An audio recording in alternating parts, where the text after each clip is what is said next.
Hi, I'm Leonard Genton from Leonard Genton and Associates Podiatrist.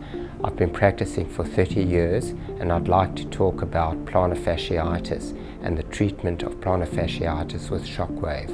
Plantar fasciitis is a very chronic, painful condition that is very difficult to treat. However, Shockwave has been devised to treat this condition. It's a very successful form of treatment. One would need 6 treatments on a weekly basis. The treatment doesn't take very long. It only takes about 15 minutes. The way Shockwave works, it revascularizes the area. It helps increase cell metabolism, and it also improves muscle tone. So it is a very effective way of treating plantar fasciitis.